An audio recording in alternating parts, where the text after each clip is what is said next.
The 70s and 80s were a golden age in television light entertainment. The colours were bright, the shows were huge, and the stars were massively popular. And one of the biggest was Larry Grayson. His unique blend of warmth, vulnerability, and outrageously funny whimsy making him a massive hit with TV audiences. What a gay day. In 1972, he burst onto our screens in his own ITV comedy series. And ended up as the king of Saturday night, hosting the Generation Game. But behind the fame was a comedian who struggled for over 30 years before he found success. Tonight, we look back at the legacy of laughter left behind by Larry Grayson. I've never worked with such a common lot in my life. The people who knew him best tell his story. Don't titter. You never titter on the programme. He seems like a nice boy. Now, We'll find out who the real Larry Grayson was, with exclusive access to Larry's own personal archive of photographs, letters and keepsakes from a career that stretched from a backstreet social club to top of the bill at the London Palladium. And we'll hear from Larry himself through his unpublished autobiography. Buried and undiscovered for decades, the never-before-seen manuscript charts the twists and turns in his extraordinary story. In his own words, Larry tells of the journey he made from growing up in poverty in the industrial Midlands to fame and fortune as one of Britain's best-loved show business stars. Welcome to the world of Larry Grayson. Shut that door.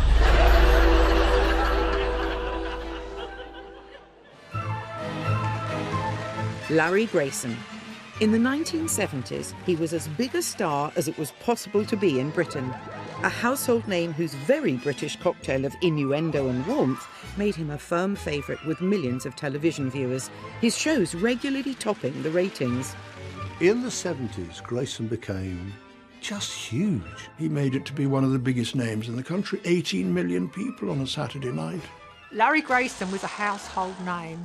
He was a very, very camp entertainer who somehow had really got accepted into primetime television. you know me, I mean, I'll try anything once. Twice if I like it. He was very much the family entertainer. All ages loved him. You'd all sit together as a family watching him and laughing a lot. What's the matter with this?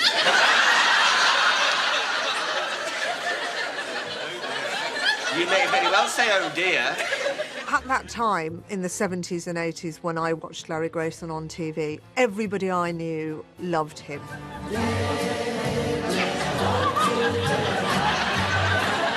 We'd have this old lady that lived next door to us. She loved him. My mum and dad, who'd come over from Pakistan in the 70s, they loved him. My friends at school loved him. Isn't it funny, and I feel as limp as a victor's handshake. Larry Grayson, I wouldn't say he was an entertainer because he couldn't sing, although he sang. Handsome gigolo, dressed up all for show. What a wasted life I'm leading. And he couldn't dance, although he danced.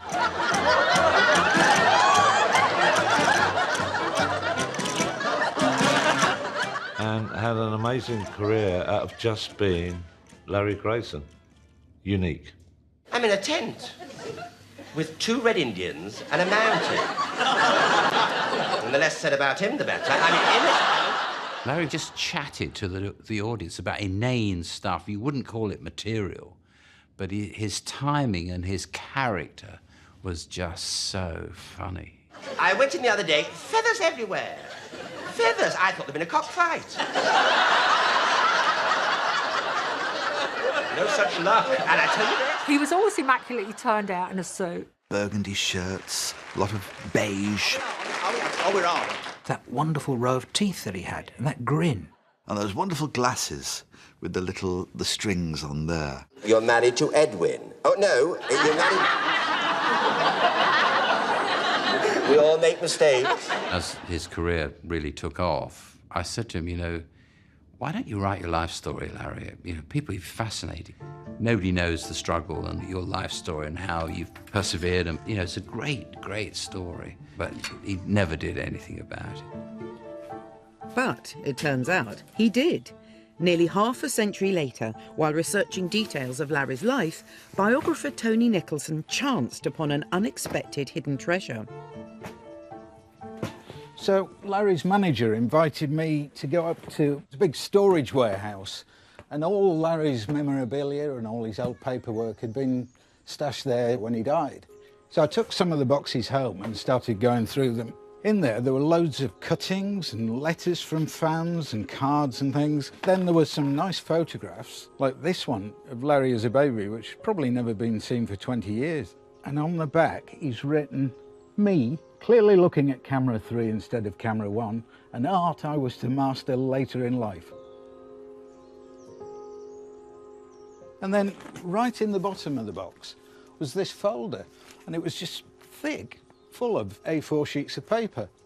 And I thought, what's this? And within seconds of looking at it, I realised this was the missing autobiography. For what I was doing, this was the Holy Grail. I'd heard so many contradictory stories about Larry's early life, and suddenly, here's the true story in his own words. What's magical about this is because it's written the way Larry spoke, in his own gossipy, unique way, as you read it, it's as though you're hearing his voice inside your head. It's quite uncanny, really. You see, I was born in Banbury, and I was with my mother for only a few weeks.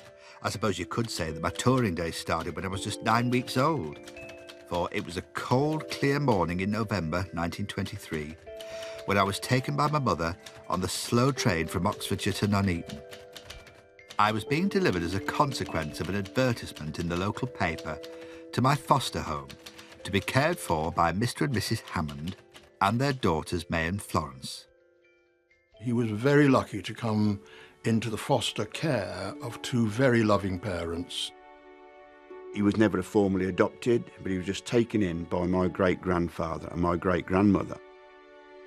Nuneaton was a real mining town, a real working-class town. I mean, there was about 5 or 6 coal mines. It was quite a poor town in a way. Where they lived on Abbey Green, it was a 2-up, 2-down little terrace cottage, toilet out in the backyard shared by 6 houses, the tin bath for the weekly bath in front of the fire. But it was also a very happy existence. A lovely warm fire in the grate. They used to sit round listening to the radio. They'd have nice teas together. The boy who was to grow up to be Larry Grayson was then known by the name he was given at birth, Billy. And from an early age, it was clear he was born to entertain. It was obviously in him right from the start. He used to put little shows on, borrow bits of curtain from people and make costumes for himself, wanting to dress up and entertain people in the backyard. I mean, you're talking about 6 and 7 years old. School life wasn't easy for the young entertainer. For a 1983 documentary, Larry returned to his primary school, Abbey Green in Nuneaton, with broadcaster Janet Street Porter. What were you like at school? Were you the teacher's pet? Oh, no. You weren't? No, anything but. Yeah. I was very thin and very pale. Why? Pale as death.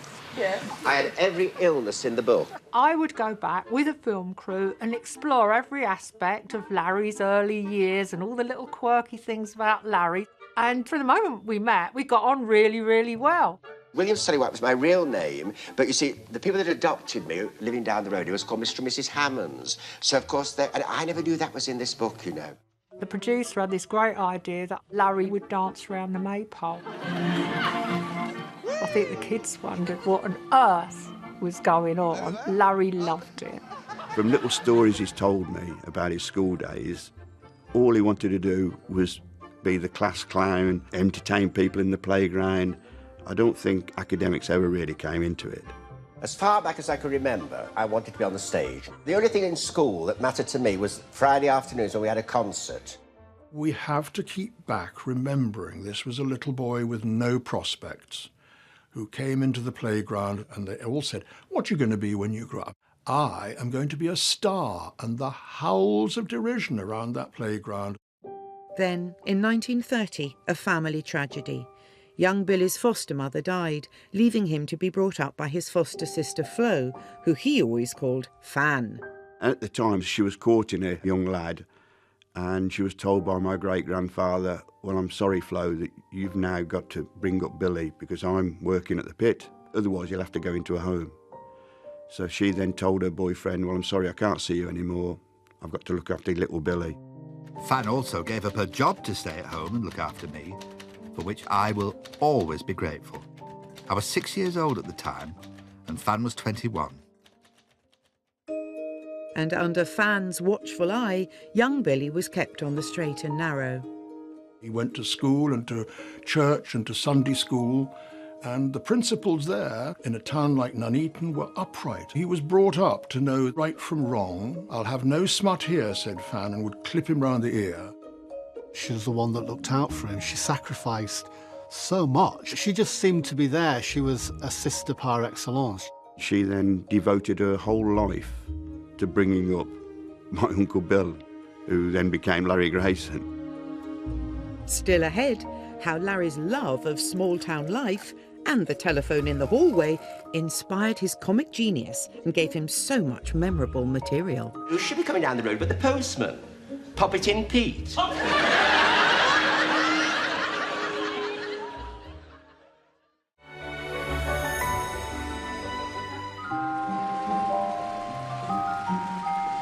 He'd come on, pulling this chair. Larry had what Tommy Cooper had. You laughed before he said a word.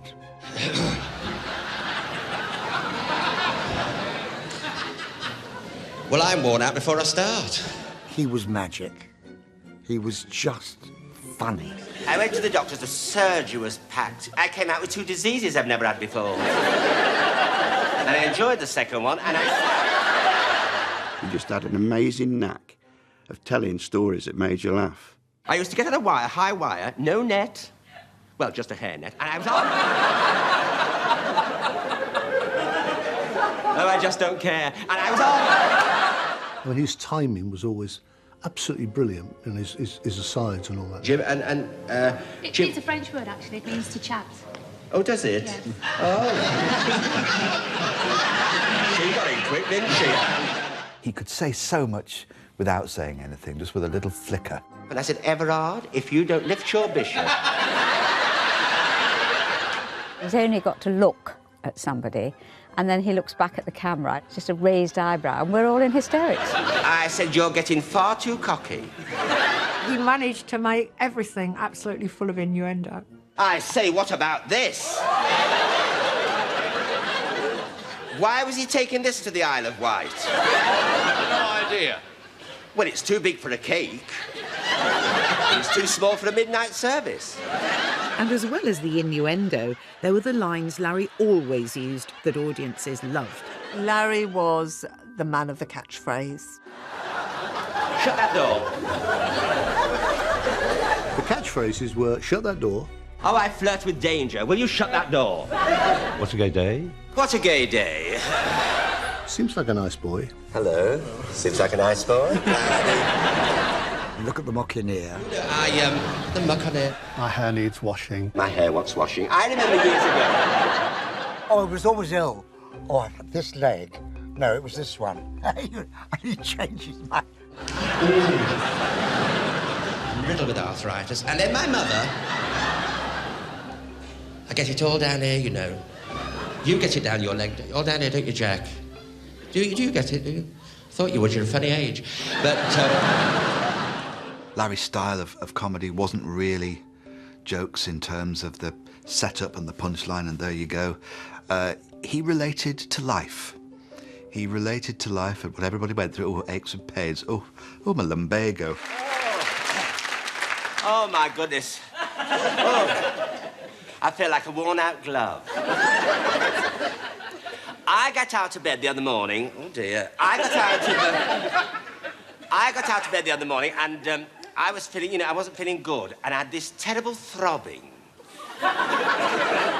He invited you into this Grayson world of whimsy, these terrific characters that he created. Everard, and of course, Slack Alice. Everard came in and he said, and he was all flushed in the face. He was all flushed, and Slack was with him. She had this trouser suit on, too tight for her. Looks like she'd been lagged for the winter.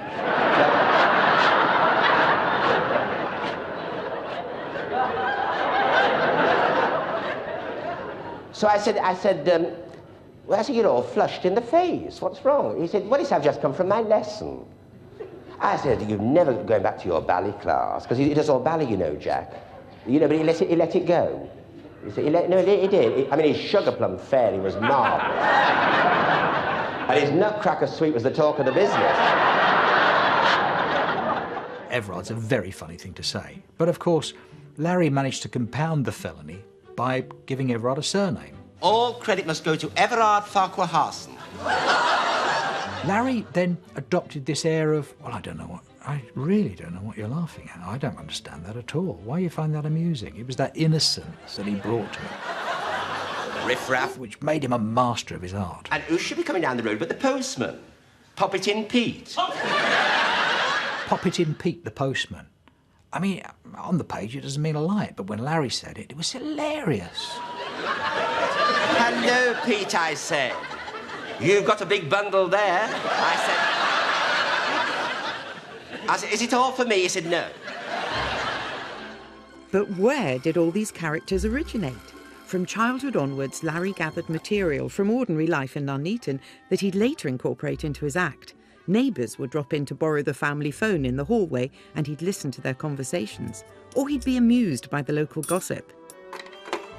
It was a jam factory, a very famous jam factory in the town where I lived, Nuneaton. I knew a lot of people there and used to talk about them, say like, have you seen her again? She'd Lil, you know, her on the apricots, apricot Lil. And this has been years ago, and it used to make me laugh, you know, because I love names. Of course, all the girls came from the jam factory, they were all there. There was Non-Stick Nell, Once a Week Nora, She Bought a Boyfriend, the baker, Self-Raising Fred. They were all there. The characters, you visualised them. And you'd know Apricot Lil. You knew exactly what she was like. She probably had grey roots, but with red hair, and had a cigarette in her mouth. Who is at my door? Is it the milkman? Sterilised Stan?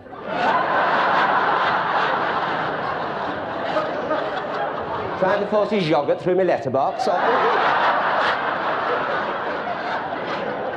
They all came to life in your mind without ever seeing them. And that was what was so brilliant about Larry. Growing up in the Midlands in the 1920s and 30s, Larry's home life was happy and secure. By his teenage years, his childhood ambition of becoming an entertainer had turned into an obsession. And then one day, he was given the chance to develop his love of performing, this time professionally. Larry, of course, started in show business at a very young age, due to his neighbours, the Freemans next door. And he used to start singing with them. They did an act on the working men's clubs. The father and the daughter, he was a singer, she used to play the piano, you see. And so they said, would I like to go on? And they taught me these songs, little couplets, that were very naughty in those days. Fife Street Working Men's Club in Nuneaton was the venue for his first ever professional engagement with his neighbours, the Freemans. Little did teenager Billy know that his stage debut at this modest backstreet club would be his first steps in a show business career that would span nearly 60 years. Mike Mallion, Larry's great-nephew, has gone back to see where it all began.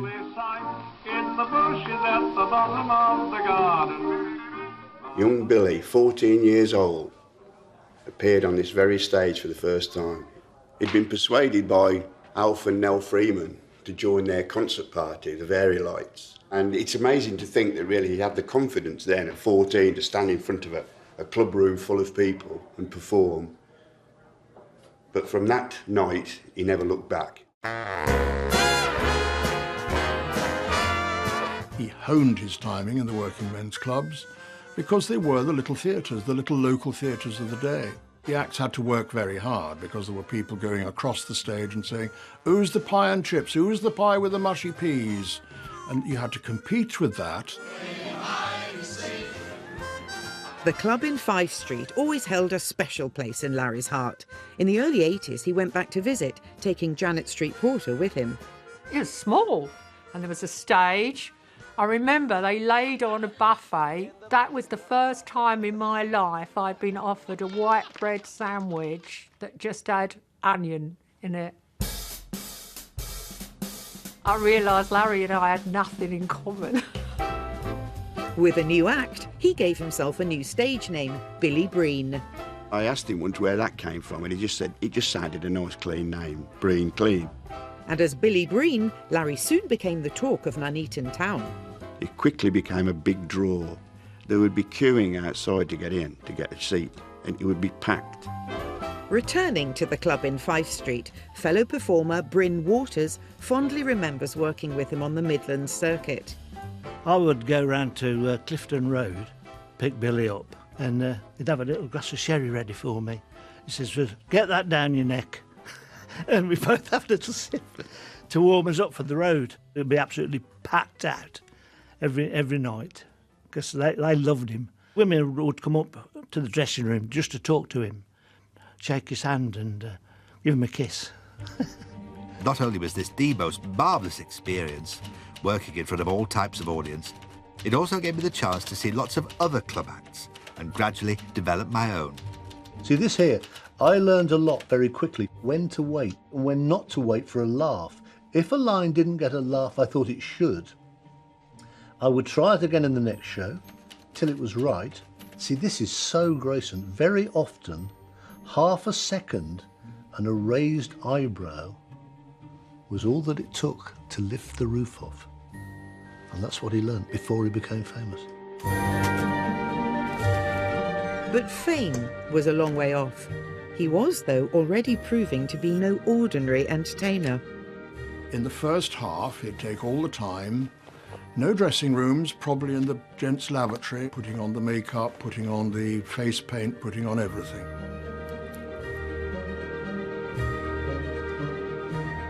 And he'd go out and he'd do the first half in drag.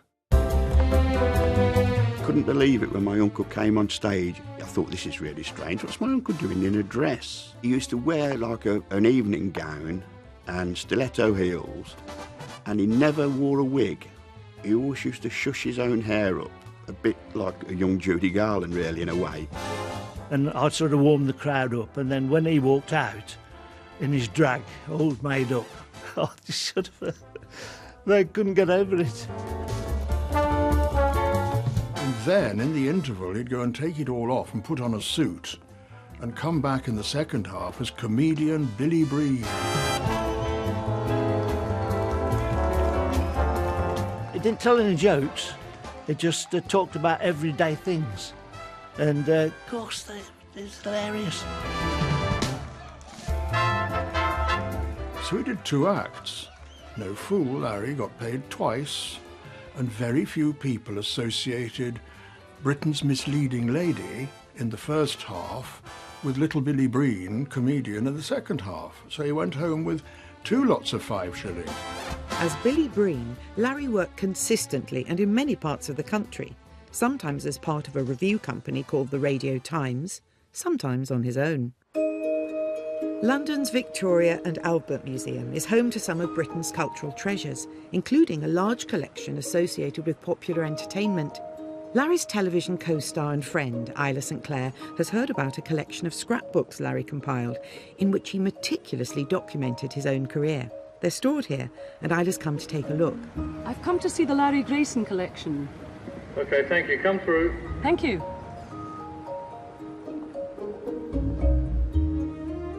In the collection are rarely seen playbills and press cuttings donated to the V&A by Larry's estate. Curator Simon Sladen will be Isla's guide. Oh, hi. Hi, Isla. Welcome to the Victoria and Albert Museum. Simon, very nice to meet you. And our hub here at Blythe House, where the archive is. Should we go and have a look at some You bet. material? Oh, gosh. Splendid. Simon, here I it am is. dying to have a look inside this scrapbook. Wow. Nuneaton comedian makes good. You see, 23-year-old Billy Breen. Now he's moved to 52 Clifton Road, Nuneaton. And here he's advertised as the Midlands Frankie Howard. So this is 19... This is 53 here. I mean, it's interesting here. We've got, you know, his first dame part in Panto, and a very, very, very dapper-looking dame here. Gorgeous. Youngest dame in the country. The Pied Piper up there. Cinderella. I love this one. Billy Breen, bewitched, born, bewildered, but not in the least bothered. It's great, isn't it? And all those bees there. And, of course, you wanted something that would maybe attract a little bit of attention, because these would be in the paper as advertisements, you know. This is just wonderful. Look, number 12, our 12th act, Billy Breen, the sultry siren of Shields. Oh, boy, what a girl. That's wonderful, isn't it? This time at the Palace Mansfield, so going around, and we can see here Billy Breen, the misleading lady. The yes girl with the no eyes was another one that he went under. New Pavilion red car. Again, we can see him not at the top of the bill, sort of down in the bottom third there. These variety shows and pantomimes really gave him a whole family, and these people would work together time and time again, up and down the country. What a life! Absolutely. It is a real career in variety, which not many people survive, actually. No. My gosh, and what a training ground. Looking through this scrapbook, I can see just how hard Larry was working for so many years, touring on his own. He didn't drive, remember? He was on and off of trains, pretty well falling off the bottom of the bill at times. So it wasn't all terrific fun, but it was a life, and he loved these people he worked with. In 1956 came a big new opportunity for Larry. A chance to perform in London, where every artist who wanted to make it knew they had to be. The Nuffield Centre was a club for servicemen and women in the West End, where they could dine and be entertained. Unknown performers loved appearing on stage there because it was frequently visited by London's biggest theatrical agents on the lookout for new talent. There was this lady standing there, very elegant. She said, "Hello, my love, I've been watching you, and I'm very impressed. My name is Eve Taylor. I think your timing is marvellous, and you're a very funny boy. Now, this is my card, and I want you to come and see me in my office at 11 o'clock tomorrow morning." She was a powerhouse. Her father had been a big variety producer, and Eve Taylor just kept coming, you know. She didn't take no for an answer. So we went round to see the great Evie Taylor the next morning in her office in London. She said, "I think you've got lots of potential. I don't want you in your drag. I want you in a suit as a comic. I want to put you on the theatres." Larry was booked into bigger venues, but as the bottom of the bill support act. And there was one more change Eve Taylor made too. Inspired by the surname of 50s movie star Larry Grayson, Billy Breen was to be known by a new name. We want another double syllable. We don't want Bob Grayson or Bert Grayson. He said, "What about Larry?" And he said, "That's it. From now on, you're Larry Grayson." And that night, I made a special entry in my diary. Monday, July the 16th, 1956. Tonight, Larry Grayson walked out on stage for the very first time. I think he'll do well.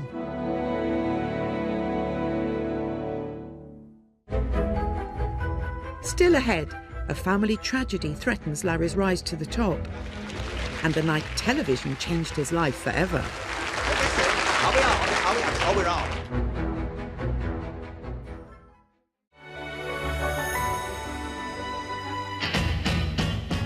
In the early 1960s, there was suddenly a new mood in Britain. Beatlemania was sweeping the nation. London was swinging with new fashions and sounds, and it was a time for the young. But Larry Grayson was now a comedian still struggling to hit the big time on the wrong side of his 40th birthday. The 1960s were Larry's worst time. Because of television, that whole variety circuit was dying. So the theatres were closing, and that work was drying up. When I was first discovered by my new agent, Evie Taylor, there was lots of weeks that one could do in variety. But then gradually, the theatres started to close. And of course, television was also having a big impact on our way of life. When ATV started putting out live variety, it really did spell the end. It all went very quickly then, and there was nothing sadder for me than hearing that another theatre had been knocked down or turned into a supermarket. Eve worked hard. I think she got him work, which is the #1 rule, but she couldn't find the right people to fall in love with him and help her to make him a star. She really tried for him, but she just couldn't get him arrested, as we say in the business, and it all dribbled to nothing. Larry's career had stalled. He reluctantly parted ways with Eve Taylor and went back to the Midlands working men's clubs, reverting to his old stage name, Billy Breen. It was a depressing time for him career-wise. For the first time, it was a step back, not a step forward. And then, in 1963, a further family tragedy. Larry had been fostered from just a few weeks old, but always knew his birth mother, Ethel. He grew up calling her Auntie until he was 8 years old, when he was told just who Auntie Ethel really was. Ethel used to visit him regularly, about once a month or so. And Fan would say, "Your Auntie Ethel's here, comb your hair." One Sunday she came over, visited him, and she felt a bit tired and decided to go and have a little lie down on his bed upstairs. And she went upstairs to have a sleep. Didn't come down. My Uncle Bill went up and found her stone cold. She'd died on his bed in his house, visiting him. And the day she died, he had to go on stage and do a performance. And for a man whose emotions ran very close to the surface, he managed to do it. I couldn't help but think what a terrible day it had been, and how my mum wouldn't be there when I got home, and that I would never see her again. And the tears just ran down my face as I sang. Because when you're crying, you bring on the rain. So stop your crying. Be happy again. These were dark days for Larry. As the decade wore on, his foster father Jim also fell ill and then died in 1968. The family upheavals, combined with Larry's lack of professional success, started to take their toll. He went through a very, very low period in his life. And my mother actually found him collapsed on the floor of his house in Clifton Road. He'd had a massive stomach hemorrhage, and he had to be rushed into hospital. He had 6 pints of blood transfusion. Larry was at his lowest, but as he lay in hospital, he received an unexpected visit from a booking manager called Peter Dooley. It was to be a fateful moment. Dooley believed in Larry's talent and resolved to turbocharge his career. He filled Larry's diary with bookings, and during the 12 months that followed, took him from the Working Men's Club of the Midlands to the West End's London Palladium. Lord Michael Grade was the man who helped make it happen. Back in 1970, he was one of London's top agents. Wow. I'm always amazed when I walk onto this stage. Not for nothing it was called the world's greatest variety theatre. I had a chum called Peter Dooley who was Larry's manager, and he rang me one day and said, "I've seen this comedian." He says, "Somebody you ought to see." So I dragged myself up to the West End on Sunday night at the Stork Club in London, which was a late nightclub of dubious reputation at that point. There was a drag show, and while the girls were changing, on came Larry Grayson and did 6 minutes to give them time to change. And I looked at Peter when he finished and I said, "We're going to sign him." I took a huge risk. When I first saw Larry, I thought, we've got to get him into better work. I booked him here on a variety bill. He walked on from there with the chair and he just took over. He just owned the stage.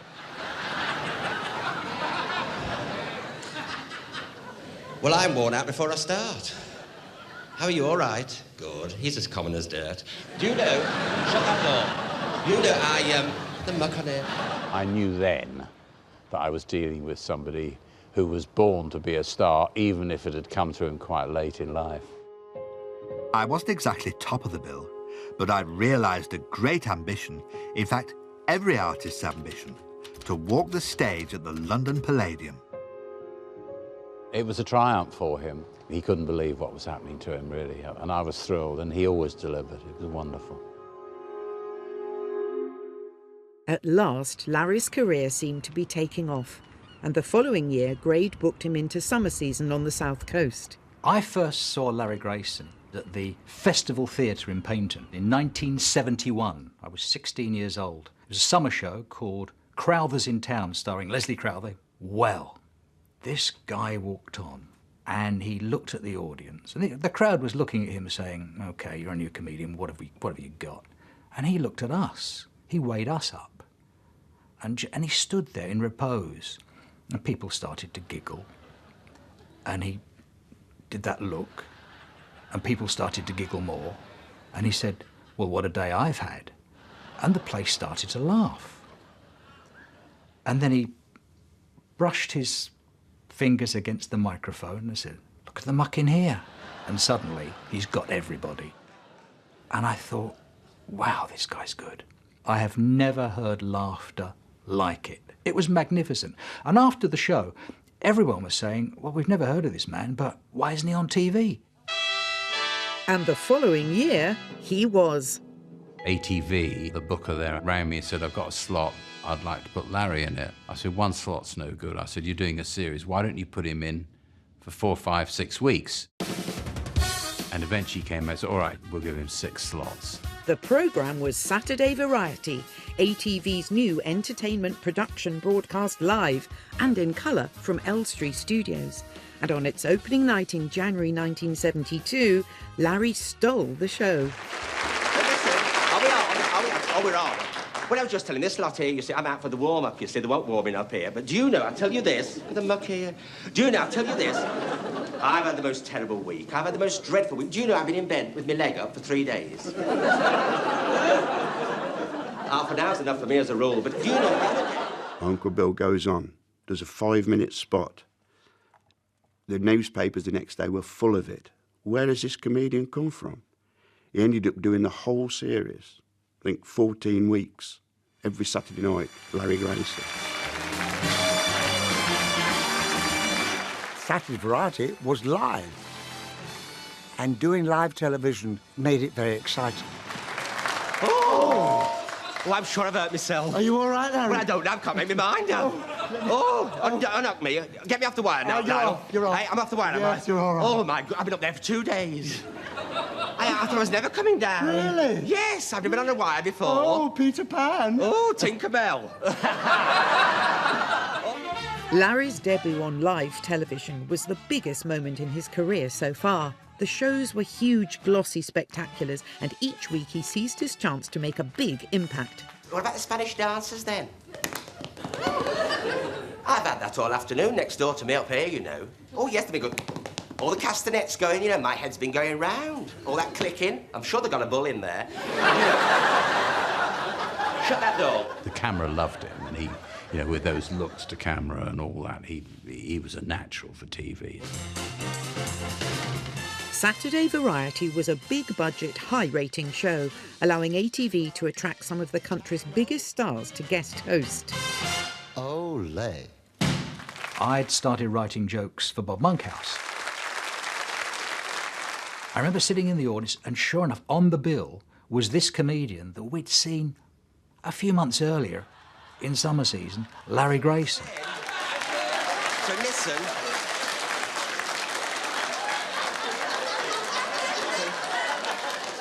So listen, I got in the ring. Didn't I? I got in the ring. Well, I was skidding everywhere. I did the splits twice in 2 minutes. It brought tears to my eyes. And a lump to my throat, and... I saw Bob backstage in his dressing room. He said, you know, Larry Grayson is a revelation. He's a comedy tour de force. He said, I've never seen anything like it in my life. To come on under all that pressure on a live Saturday night television show and perform with such consummate ease and to get such laughs, he said, we're in the presence of comedy genius here. This knock came upon my door. I said, come in, and the baker came in. And I said, just one big one, I said, and 2 fondants. And I said, and a fairy cake if you got one. And... Larry's sudden popularity was so significant that ATV moved quickly to sign him for his own series, a validation of his talent and an indication of how hot he'd instantly become. Shut That Door was a weekly showcase of Larry's skills as an entertainer, and he got to play host to some of the biggest names of the time, including Dudley Moore, Les Dawson and Diana Dawes. You're the greatest thing that's happened to show business for years, isn't he? Isn't he fabulous? It was just the most meteoric rise from nowhere. It was all in less than a year, from struggling for so long. Suddenly, I mean, the Larry Grayson star was suddenly shining, you know, so bright. It's wonderful. I've just had an offer to go to Hollywood to make a cowboy film. Every time I switched on the TV, Larry Grayson was on. Over to our man up the Amazon, Lawrence Grayson. He just seemed to be there all the time. Houses and Jack Pal and his orchestra. And may I thank you for all your presents and all your... By Christmas 1972, less than a year after Larry's debut on Saturday Variety, he was so firmly established as a bona fide television personality that he was granted one of show business's ultimate accolades. Eamon Andrews walked on and took his hand, and Larry's face was stunned. You knew you'd made it when you appeared at the London Palladium and were on This Is Your Life. Larry Grayson tonight, This Is Your Life. I mean, that was a real moment for him, a real accolade. I'm not surprised they picked him because he did, you know, he wasn't young when he became a star. You know, he was in his 50s. He had an amazing story to tell, and he was a huge national favourite. For all this to happen to him was like a dream. All his family were there, Showbiz stars were there, Danny LaRue, Lionel Blair. And we were all there cheering him on. It was a fantastic occasion for him, and he loved it. He loved every second of it. It was a wonderful moment because he never thought something like that would ever happen to him. And to cap it all, he was named 1972 Show Business Personality of the Year. After a 30-year wait, Larry Grayson had become an overnight sensation. Still ahead, Larry fulfills his lifelong ambition. And is this the 70s romance of the decade? That's what I've been waiting for.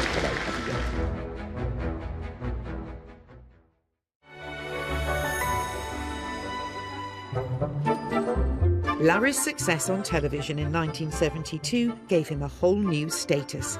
He was now what he'd always wanted to be, as far back as those grey days in the 20s in the playground at Abbey Green Primary School. He was quite simply a star.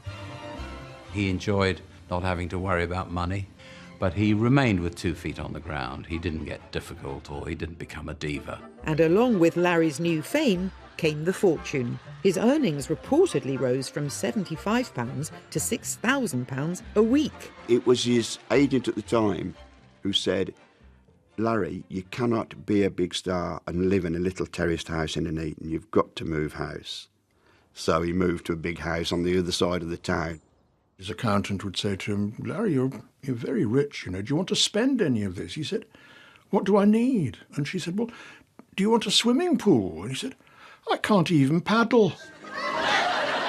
He was persuaded by Noel Gordon to have a Rolls Royce. Said, you've got to have one, Larry. Very first Rolls Royce he bought was a white one. He was never comfortable with it. He couldn't drive, but he had a series of chauffeurs who were always really good-looking young men. In the front glove compartment, he kept salt and vinegar in case they stopped for fish and chips on the way home from a gig. He bought a lovely blue Rolls Royce. He fell out of love with that. He said, no, people think I'm being posh by sitting in a Rolls Royce. He said you can't park them anywhere anyway, because they'll just come along and rip your silver lady off. One place he did manage to park his Rolls Royce was on stage at the London Palladium when Larry returned in 1974, this time as the headline star of his own review show, Grayson's Scandals. A white Rolls Royce drove onto the stage. A chauffeur in a white uniform walked round and opened the door, and Larry walked out. And that was his entrance to the show. It was fantastic. It's always been the #1 theatre for entertainment performers at the high end, you know. Any of us managed to reach the top end, even the Americans. Sinatra, this would be their very... This little boy who had come to Nuneaton railway station with no prospects at all landed up, topping the bill at the London Palladium, the Vatican of show business. He made it. Larry was now the star occupant of the Palladium's dressing room #1. His friend and fellow entertainer Michael Barrymore revisits the room Larry spent his whole life striving to reach, a room once occupied by the superstar Larry idolised. So Judy Garland would have been in here.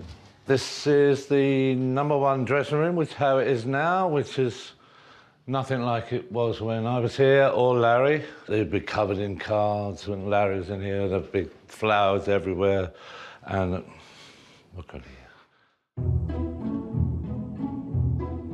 These are the modern foldback speakers. This you can hear the show through here. And it used to be an old wooden box up here with the old-fashioned mesh speaker around. Never work. Half an hour, Mr. Grayson, 15 minutes, Mr. Grayson, 10 minutes, 5 minutes, overture and beginners, because it would all come through on the speakers. One bit for you, just casual clothes you come to work with, knowing Larry would be fully dressed and suited. Then the costumes for the show, and then makeup would come in and do makeup, and they'd probably set that up separately. So this is a hive of industry just to get you out there to perform. Larry would have sat here and he would have first pinched himself, going, wow, I'm here, I've made it. This is the Holy Grail, I'm top of the bill. This is where all the stars I've loved wanted to be, now it's my turn. I know what the feeling's like, it is pretty amazing. I sat in my dressing room and I thought, well, I've got here. And I thought about the little lad at school who couldn't play an instrument, couldn't sing, couldn't dance. And I've always said to people, if you want something bad enough and work hard enough, then you'll get there. And I was going to do it, no matter what.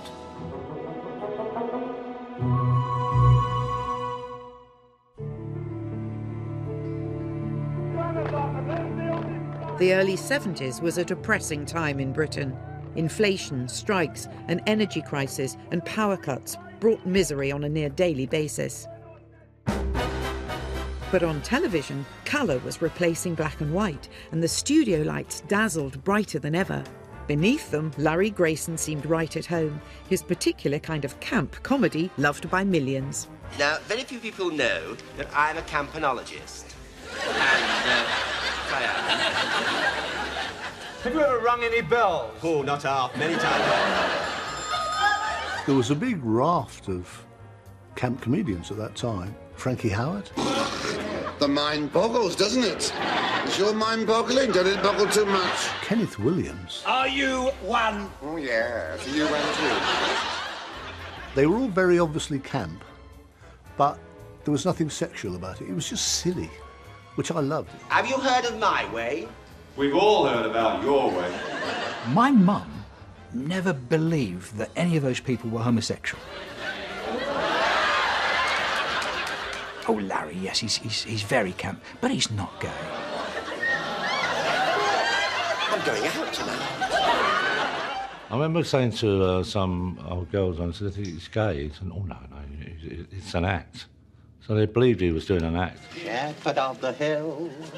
He didn't hide it, and he didn't promote it. He was Larry Grayson, and camp as ninepence, you know, and very funny. Wait a minute, don't rush. And the more camp he was, the funnier it was. I don't like being over here with the small ones and the girls. Why can't I be over there with the big ones and the boys? It just so happens for this piece, I've got a big one and you've got a small one. But while audiences loved the innuendo and playfulness, Larry's material and onstage persona didn't endear him to the increasingly vocal gay community of the time.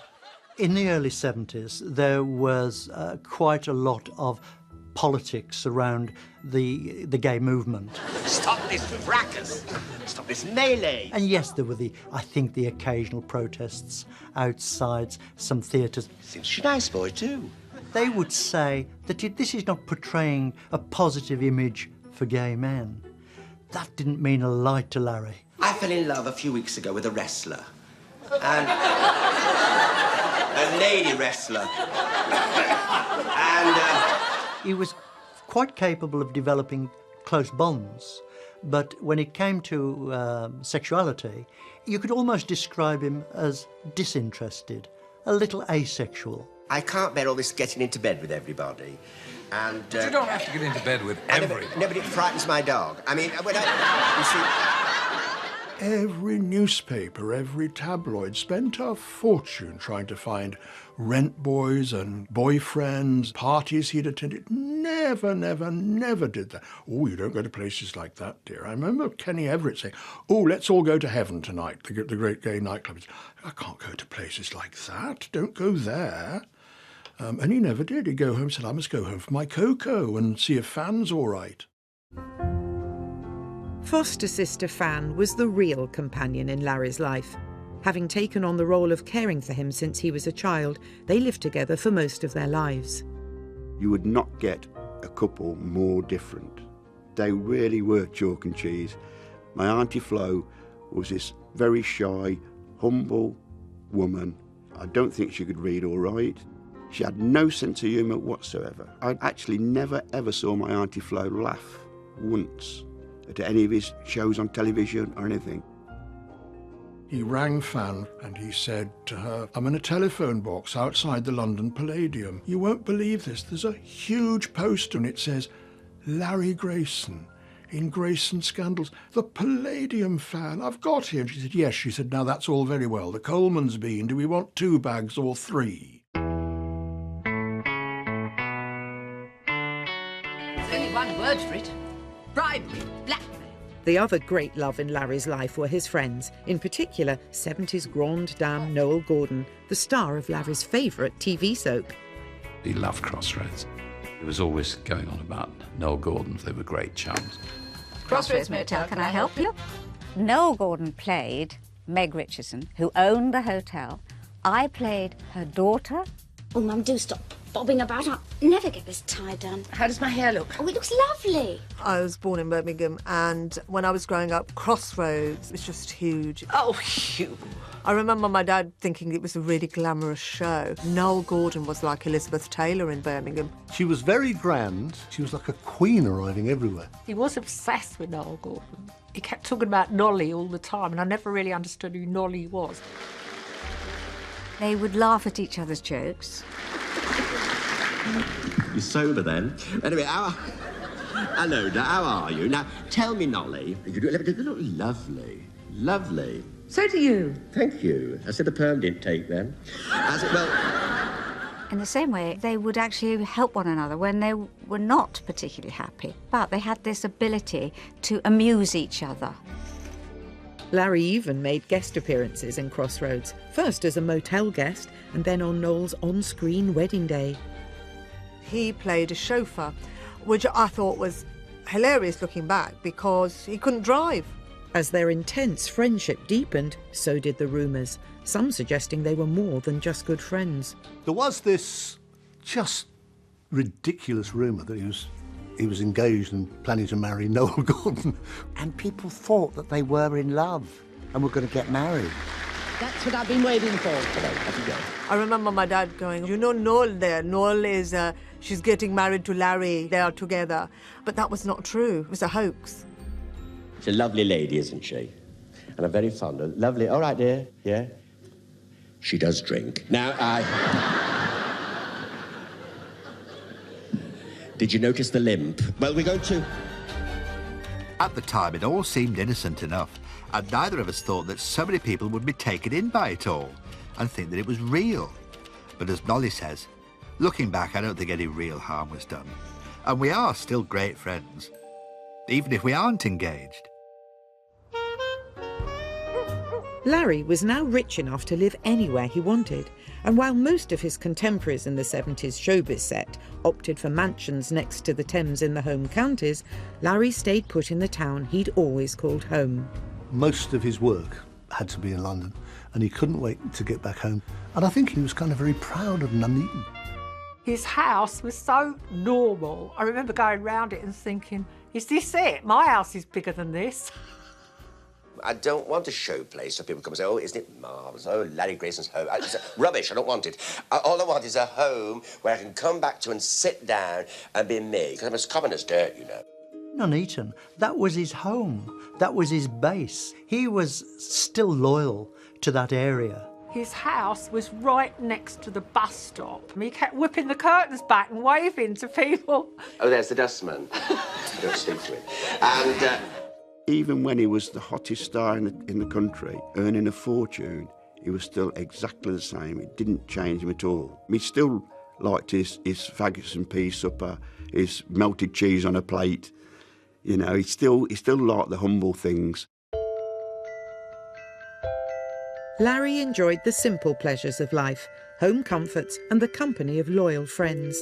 A few miles up the road in Birmingham, his friend Thomas Bunn remembers happy times spent with Larry. These are the photographs that over the years I kept of Larry, you know, and our adventures together. This was when we went to Malta. It was raining, we got off the bus. So I said, oh, put this on, Larry. Put this jumper on, you know. He put it as a headscarf round his face. I mean, it's classic, isn't it? There's Willie sitting at the back of Lal in his bungalow. He bought a caravan once, you know. I said, what do you want a caravan for? He said, well, I'm going to take Fan out in it. He took her out once. He said it went over the speed bumps and she was sick. He ended up giving it away. Here is a typical one of us gossiping in the kitchen, Larry doing the washing up, and he would say, to think, dear, I've topped the bill at the Palladium, and here I am, up to my elbows in suds, doing the cooking, getting on with things. Larry liked the normality of that, and he liked the ordinariness of it. That's all he wanted. He wasn't a showy person at all. In fact, he was very quiet and very humble. Of all the pictures in Thomas's collection, it's perhaps the last photos taken of Larry that hold the dearest memories. These two pictures are very personal. That's Larry with Dennis, my partner, and me and Larry on Christmas Day. The very last two pictures probably ever taken of Larry. There was a lot of laughter, a lot of nonsense, a lot of silly talk, just a lot of fun. Oh, it's making me emotional thinking about it. I miss that so much, yeah.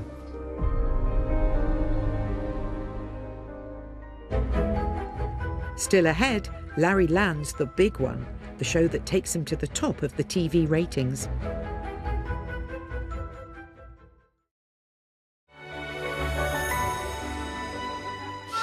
By the mid-1970s, Larry Grayson had become one of the hottest stars on primetime TV. Yes, it's Larry Grayson!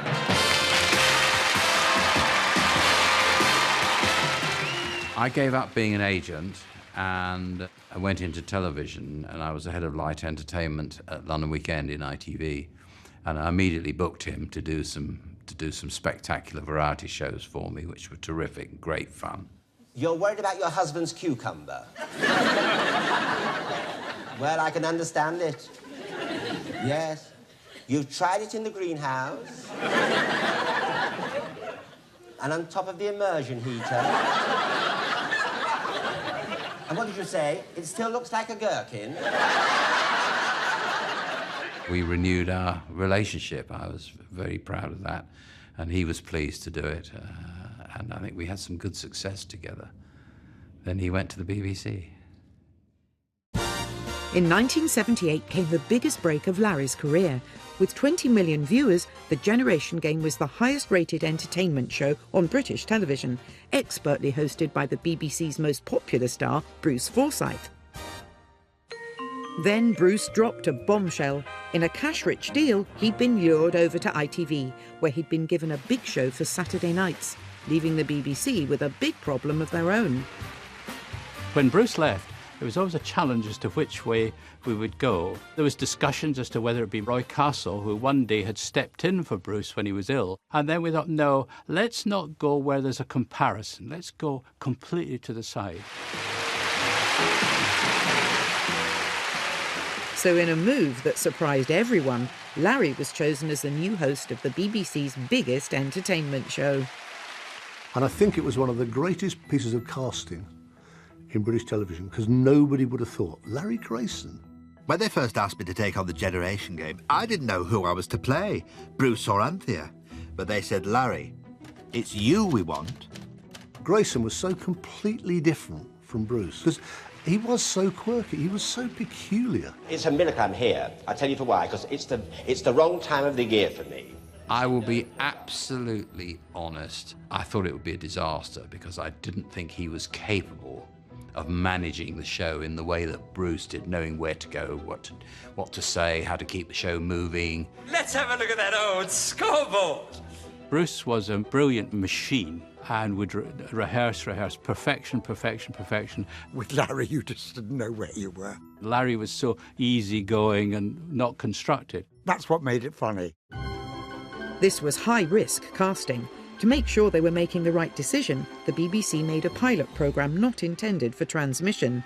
This is the first time it's been seen on television. We're not going to commit to 16 hours on a Saturday night in primetime BBC with actually somebody who can't do it. Oh, I'm cock-a-hoop. So we did the pilot. Everard, he doesn't mind at all. He sent me a telegram saying he's glad that I'm on the game at last. A new presenter needed a new co-host. Step forward, Isla St Clair.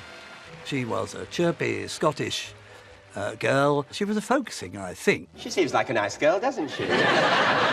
Isla was rather like, you know, the girl who worked in the lampshade shop who you had a crush on. Who are they? Harry, our first contestants are Mrs. Jean Legg, mother-in-law. The camp comic and the sweet girl from Edinburgh. It really was a magical combination. This your Shakespeare. Is Michael Shakespeare? Are you live in Nottingham? Yes. Oh, you've left Stratford then. Well, anyway.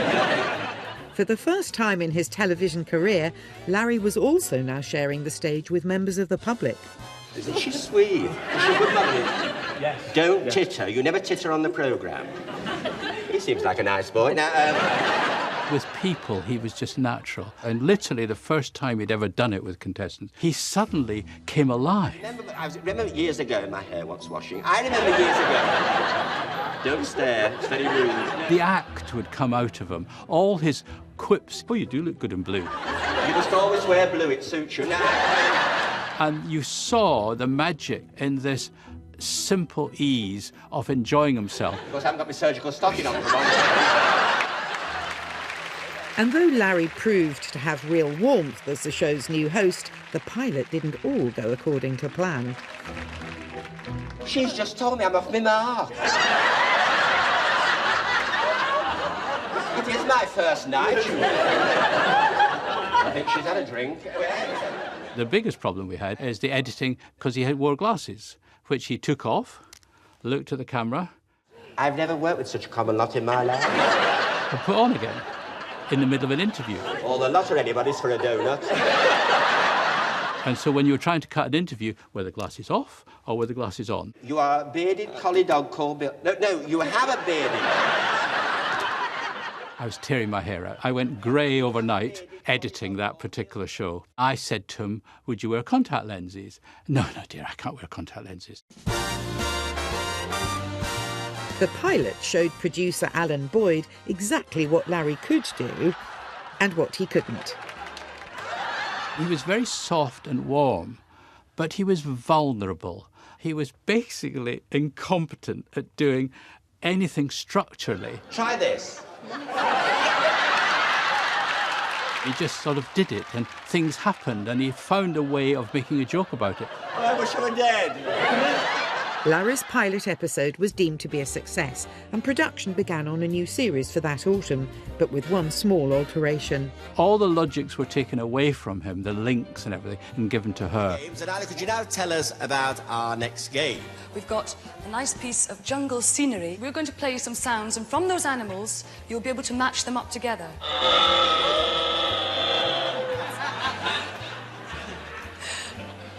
What do you think about that one? I daren't tell you. I would just do the introductions to the games, like scores on the doors and the names on the frames. And Isla, could we have the awards on the boards, please? Jean and Peter with 9, Eileen and Chris have 9. By doing that, it made him feel easier that he didn't have to read a board, he didn't have to remember anything, he just had to be himself. He says you work part-time in a butcher's shop? Yes. Where you have lots of fun? Yes. Strange girl. When it hit the air in September 1978, Larry Grayson's Generation Game was immediately taken to the nation's heart. The perfect family show for Saturday night. There's a song in the air and that... Just a minute, it's my show. No, listen. Of course it was a #1 show. It was a big thing for Larry. I mean, this was huge. You know, Saturday night, that number of people, even by today's standards with Strictly and the X Factor, this is something else, 20-odd million. It had everything. You'd have people doing stuff. Well, press it. It'll come out. Oh! There'd be sketches. I say! And there was a lot to see. You'd have these normal, ordinary people that Larry was really good at talking to. Where are you from? What do you do? And he'd be very funny with these people. You're married to Albert. Yeah. Albert and Win. Could be the start of a film. Albert and Win, twice nightly. And, you want love? I said he should be so lucky. What a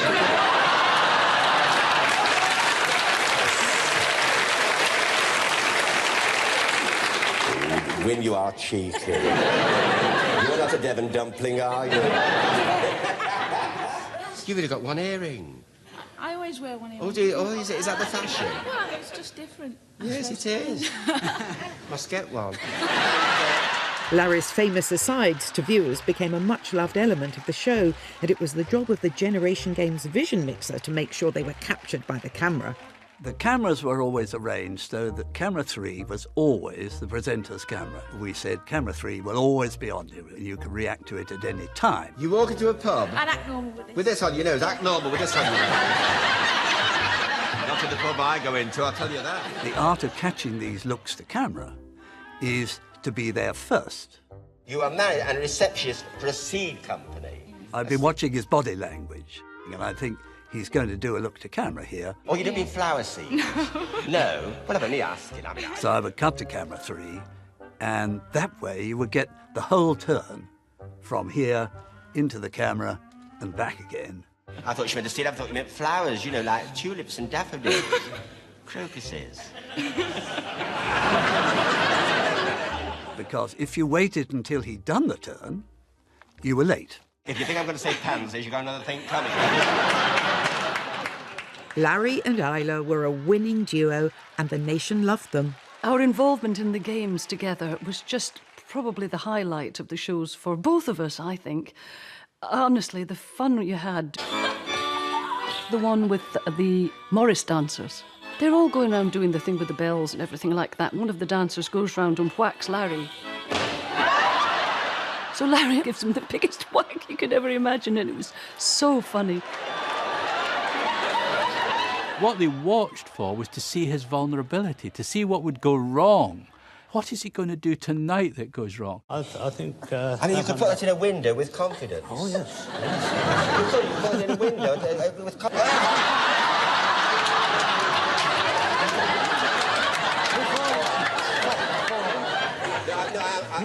Oh, God. You see, I will interfere. At the BBC, when he did the Gen game, I was warm-up man for him. No, wait a minute. Thank you. Nice ball. He fumbles his way through, doesn't he? I mean, he just fumbles his way in every show. He's going to quite get through to the end of the show in one piece, but he does. You went on a holiday some time ago. Is that right? You went on a holiday. No, you didn't go on a holiday at all, did you? No, actually, I've just got a message coming through. You are going on a holiday. Yes.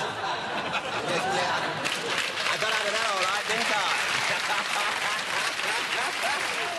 And I think the fumbling through is what made it the glasses and getting a lot of it wrong. And there's that wonderful moment when the door comes off its hinges. And of course it's Isla that he turns to first. Isla, darling, what do I do?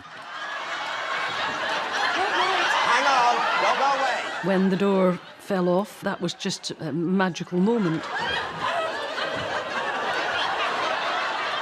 And I've never, ever seen Larry laugh so much. And he told me about it the next night on the phone. He says, oh, Robert, it was terrible. And thank goodness Isla was there. What would I have done without Isla?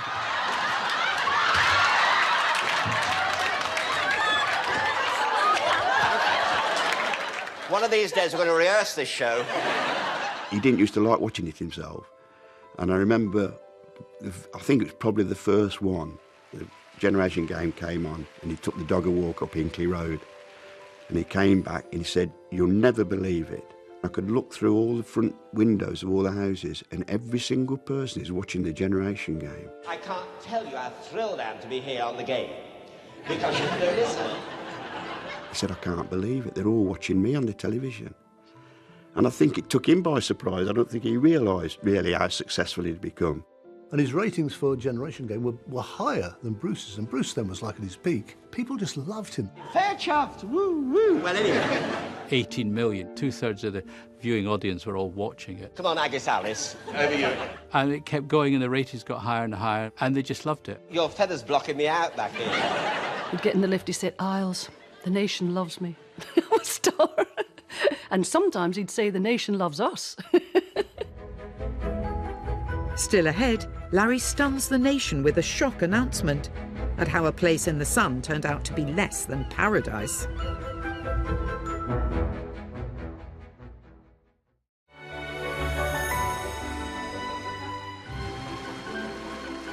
By the late 1970s, Larry Grayson was one of the highest profile stars on television, so instantly recognisable that he was a target for impressionist Mike Yarwood on his Christmas show, seen alongside, believe it or not, the real members of ABBA. I believe you're from Sweden. Yes, yeah, yes. that's right. Just a minute, I've got something on me here. It says something here about Dancing Queen. Now, which one is the dance? Larry was an impressionist's dream. He gave you every nuance, every look, every bit of style that you could possibly wish for. And Mike Yarwood played all of those brilliantly. No, I can't do it if you make me laugh. I've heard that somewhere before. You mean we're going to do this? Back on the real generation game, Larry never took himself too seriously, and viewers loved it when he put himself at the heart of the fun. Okay, let's do it. Matter Just a minute. Just a moment. Just a moment. There is no need to shout. Buy the ripple, please. Yeah, all right. Don't forget to write. Raise your jaws, please. Put your hands on your side, please. Oh.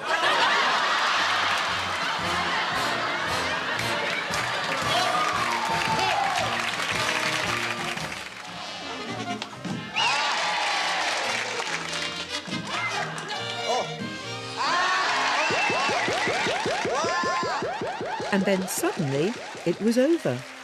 In 1981, after 4 series and with ITV's new rival show Game for a Laugh challenging the BBC's supremacy in the weekend ratings war, Larry decided to quit the generation game. After 4 years of great happiness, great laughter and great joy, Larry and I. It was a very sad moment because the whole show had been so good and so happy, and now it was over. You see, the generation game had been a big success for me, and I only stopped when I did because I felt some parts of the show were getting stale. I couldn't face the possibility of viewers complaining that there was nothing new on the programme anymore. But I wouldn't have missed it for anything. At London's Victoria and Albert Museum, where the scrapbooks that Larry kept about his own career are stored, Isla and curator Simon Sladen look back at cuttings of her time with Larry on the generation game. And so here is a report of just how popular you both were. 18 million viewers a week watching you both on the generation game. That's amazing. It is amazing when I think back. TV Lassie for Larry. There we are. Oh, that's a nice wee picture, isn't it? Why I had to shut that door. He's going through his different reasons for deciding to leave. He says, last week I called Isla and producer Marcus Planton into my dressing room and told them. And the BBC understood completely, though of course they were disappointed. And indeed it's disappointing, but I do feel, sad as it was the right time. We'd had terrific fun, met lots of lovely people, and I do feel it was right for the pair of us at that point to be saying, shut that door. With Larry now in his 60s and with time on his hands, he and foster sister Fan uprooted from Nuneaton for the seaside glamour of Torquay. Torquay was genteel. It was chintz curtains and it was tea and fairy cakes, and that was a world that Larry loved.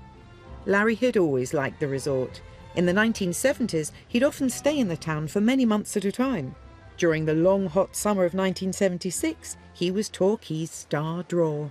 When he was top of the bill, he did a whole summer season in Torquay, which suited him down to the ground. And he took a big house there where he could hold parties and invite over all his show business friends. And one of them was a young hairdresser called Michael Parker, who would come to the theatre every night and watch Larry's act because he was a budding comedian himself. He became Michael Barrymore. Michael remembers that a surprise party was thrown for Larry's birthday that summer. It taught the young comedian a lesson in how a star should always make an entrance. When Larry turned up at the house in Torquay for the party that he was given but he hadn't attended and turned up late at, he went over to the record player, put The Man That Got Away on and went back out and walked into his own house to his theme tune, dragging his chair. The road gets rougher, it's lonelier and tougher. You know, how are you? And looking at, who are you? This is his own house. Who are you? Who's she? Who? No. Just putting you in the show, Michael. Perhaps hoping to recapture those heady days of partying in the previous decade, Larry now bought himself a mansion in the most prestigious district and with a glorious view of the bay. I live in the highest part of Tor Bay. When you come to Torquay, it's very high. That's where I live, right up there. You can't find me, so don't look. And I lie in my bed, my patio window, my balcony. I look right over the water. And I just lie there and I think to myself, you worked damned hard for this. Enjoy it. Many of his friends regard Torquay as a bit of a mixed blessing because he loved Torquay, he loved to go there, but to actually live there was probably a mistake. You could tell after a few months that Larry really was missing the kind of people dropping in and out the local shops, the fame that he had in Nuneaton. Living full-time on the English Riviera just didn't suit Larry and Fan. The move to Torquay wasn't supposed to be a retirement, but it felt like one. Fan fell ill, showing early signs of dementia, and Larry was intensely lonely. He was also bored. He felt isolated in the winter months, and as he said in some of his letters to me, if I have to spend another winter down here, I'll go crackers. The novelty wore off. After his success on the Generation Game, Larry assumed BBC management would offer him another big entertainment vehicle to host. They didn't. In fact, as the 80s continued, it seemed that television entertainment had moved on in a different direction. This was the middle of the 1980s, the aggressive decade of go-getting and everyone for themselves, and exactly the opposite of Larry's warm, gentle comedy. He had a very deliberately different type of comedy, and really throwing out everything that had gone before. You're watching Danger Vision! Danger Vision! And a lot of those guys, Larry particularly, sadly, sort of almost disappeared. And we control our pants, yeah! These comedians were not working-class comics, they were university educated, and they were coming up, they were raw, and they were inspired by punk music. Come on, Rick Mail and Adrian Edmondson, they came through fearsome and forceful with an attitude. Also, we had people like Ben Elton, who had very, very strong on-camera personas. He was angry, he was left-wing, and he was very, very driven. Larry's kind of gentle innuendo went right out of fashion. His comedy, you know, it wasn't about politics at all, it was about observing life. Disheartened with the way entertainment was changing and with no reason to stay in Torquay, after 3 years it was time for Larry to head home to the Midlands. He said to my mother, he said, we're coming back to living in Nuneaton. So he bought 2 bungalows, one for Flo and one for himself. But as it happened, Flo never did live next door because her health started to go down quite rapidly. So once again, they weren't parted, they lived in the bungalow together. Larry retreated to his new home in Nuneaton. As the 80s gave way to the 90s, the phone rang less often. Work was sporadic, just occasional guest spots on television or a pantomime season. In his later years, you could tell and see a depression setting in. I had a very bad year last year, Judith. I was in Austria and I slipped on the ice and cracked 5 ribs. And then I went into a deep depression. And he'd said, it's all over, isn't it? It's all over. I said, it's never all over till the fat lady sings. He said, well, I don't think I know any fat ladies. But it wasn't quite all over. Despite fragile health and not having had a TV hit in the 13 years since the Generation Game, Larry received a phone call in the autumn of 1994 that every performer waits for, an invitation to appear by royal command. They thought I was dead. He said, you'll never guess what, Michael, what? They've asked me to do the Royal Variety, but you've got to keep it quiet. It's a big secret. I went up to Nuneaton to talk him through it, and what I wanted him to do was to go through his act, not word for word, but just to have 5 headlines so he knew where he was heading. And he just said, Kevin, that's not the way I work. I've never done that. He turned up on the day at about 4 p.m. and I walked him onto the stage to show him where he's going to stand, and that was it, basically. And I said, Larry, it's all yours. So I got out of my hammock. I sleep in a hammock, you know. Well, I wanted to be in the Navy, you know, but I never quite made it.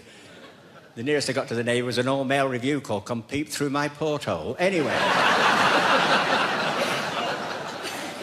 The first 5 minutes of Larry's act was perfect. It was exactly as it always had been. I was one of the merry men, you see, and it was terrible. I had terrible trouble with Little John, and that was a lie for a start. And, After that, he just sort of stumbled, really, and just lost his way. So, anyway, this Mr. What's his name here said, well, come down, he said, and just, you know, do a few songs or something. I was very sad. That wasn't Larry at all. He wasn't himself anymore, you know. He sort of lost that spark. Let's have a change of scenery. I thought, well, I thought, I'll come here to... Dude, I've gone ever so giddy again. He was a different person. He was older, he was slower, he was still funny, but he didn't look as well. Well, I'm all right, you see, and I can walk without a frame. Still got my hair. The face hasn't been lifted. So, well, here I am. In a way, it was rather a sad appearance because you knew that Larry was losing his powers. It's lovely being with you. And before I go, for all you people at home, I must just say it once. Shut that door.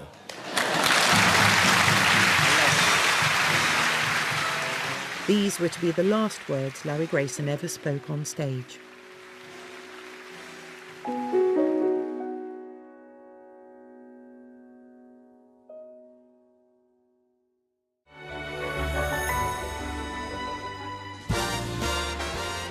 Larry Grayson's surprise star guest spot on the Royal Variety performance in November 1994 was his final appearance in public. The following month, his health took a turn for the worse. Round about Christmas time, he began to suffer, which turned out to be an appendicitis. I've got ever so giddy. Wait a minute. I think it's the brown bread. Until eventually he had to go into hospital. The appendicitis had burst, and they operated, and they saved him. Oh, Doug said, I nearly died there. And I thought, yes, don't you worry. After discharge from the hospital, Larry went home to be cared for by his friends. We got home. I didn't think he was at death's door. Put him to bed. Some friends had come to see him, his niece, and said, I'll look after him, so on and so forth. And so I left him, and I held him by the hand, and he said, you've been so good to me. I said, I'll be back to see you tomorrow. I got back here in the car, and there was a policeman outside the door saying, Mr. Vaughan, you're asked to turn round, please, and go back to Nuneaton immediately. I said, why? Well, they'll tell you when you get there. And I thought, no, I don't believe this. Turned round, went back to Nuneaton, and he had died.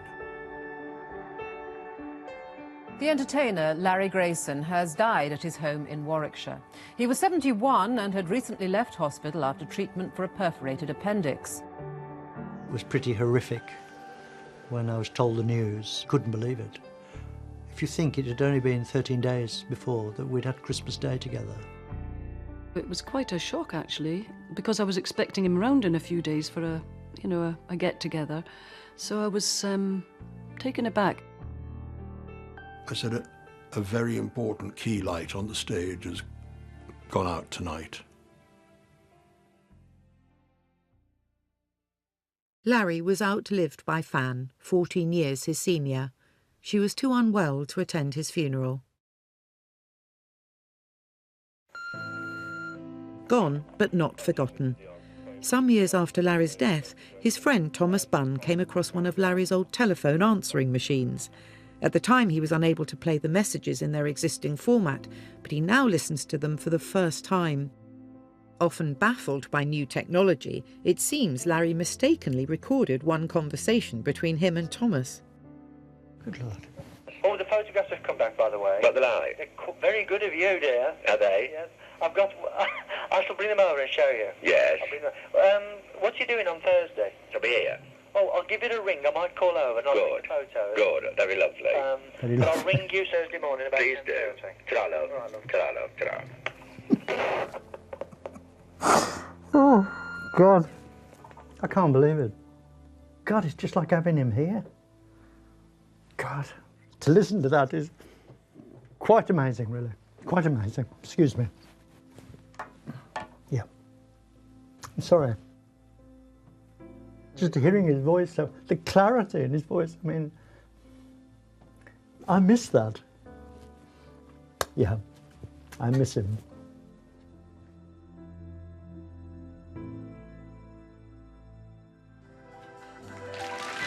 Larry Grayson, the man who became one of Britain's favourite entertainers, but whose stardom almost never happened.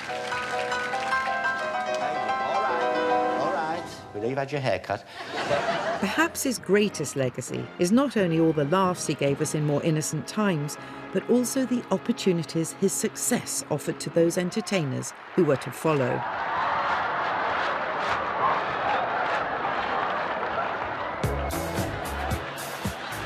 I'm worn out before I start. I just remember him as a truly funny man, whether he's on or off stage, and a kind man. What a gay day! I was never, ever in his company once when he didn't make me laugh. He's as common as muck.